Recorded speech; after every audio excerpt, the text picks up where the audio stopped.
For over 2 millennia, she was known by one word, sinner. But what if that word was never hers?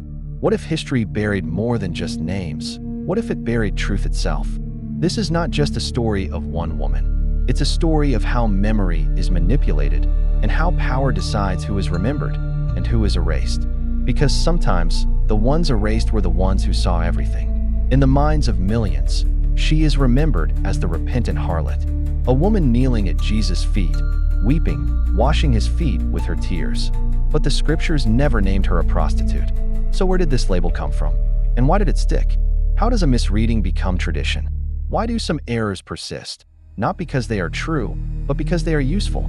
This label wasn't a mistake, it was a decision. Luke 8 verse 2 describes a woman healed by Jesus, liberated from 7 demons. But that verse is not a reference to moral sin. In ancient Jewish symbolism, the number 7 represents completeness. She had been completely afflicted, and Jesus gave her complete healing. What did she do with that freedom? She followed. She became one of several women who supported Jesus' ministry from their own means, financially, logistically, spiritually. These were not background characters. These women traveled, served, endured.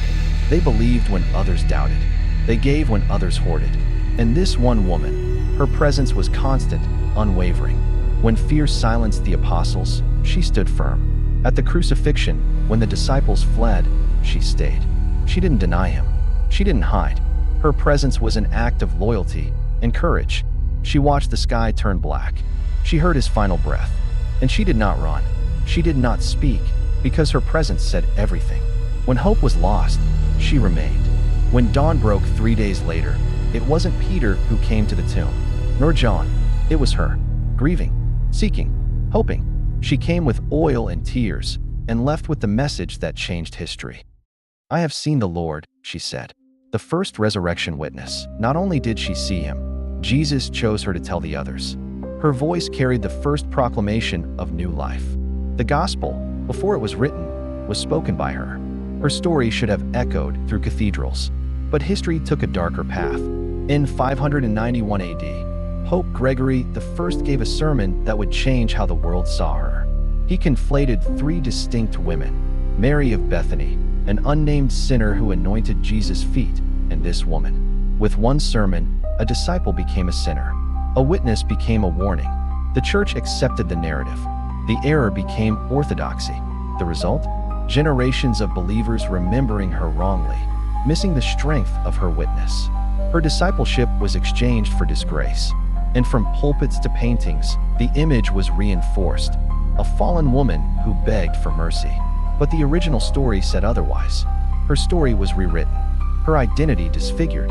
Her legacy as a devoted disciple erased from sermons, art, and theology. And the question echoes, why would the early church diminish her? Perhaps because her courage disrupted their hierarchy.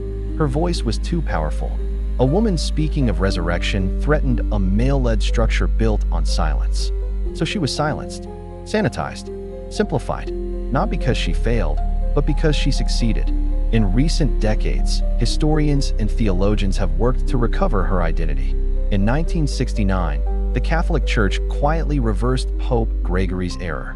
No retraction, no global announcement, just silence. But silence no longer holds. Seminars, books, and documentaries now reintroduce her as the disciple she always was. She wasn't a footnote. She wasn't a sinner. She was Mary Magdalene, the most misunderstood disciple in Christian history. The woman the church tried to silence. Her name, spoken again, not with shame, but with honor. Mary's life is a mirror. For everyone misnamed. For everyone whose truth was hidden. For every voice silenced by tradition or fear. She reminds us that faith is not just male. That leadership is not gendered. That truth can be buried, but never killed. And when truth rises, it cannot be denied. Her story is not just ancient, it is urgent. It is a call to memory and to justice. Mary Magdalene was never a prostitute. She was a disciple, the first witness, the apostle to the apostles. Tell her story. Let the world hear her voice again. Make space for the forgotten, for the misrepresented, for the silenced. Truth buried is not truth lost, but it must be uncovered. And once it is, don't whisper it. Proclaim it. If this story moved you, don't let it end here. And the silence that buried her truth ends when you decide to speak. Because Mary Magdalene's story isn't just hers, it's ours. And now, it's yours to tell.